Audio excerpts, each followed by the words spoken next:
Industrial pipe fittings are simple. They either hold up or they ruin your day. Most leaks, not bad parts, bad assembly. Here's how to not be that guy. Big pressure? Use flanges. Bolts compress a gasket between two faces. That's your seal.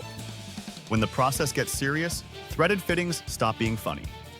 Never tighten in a circle. You cross torque, star pattern, even compression equals good seal.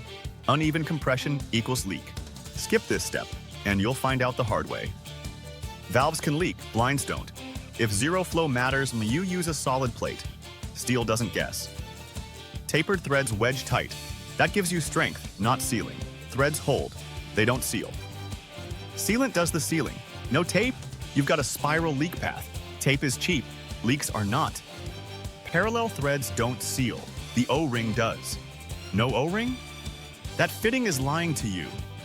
Threads trap bacteria, sanitary fittings don't. Smooth surfaces, easy cleaning, no hidden contamination. 3 rules. Flanges need even compression, threads need sealant. O-rings do the sealing. Get this right. No leaks. Get it wrong. Long day.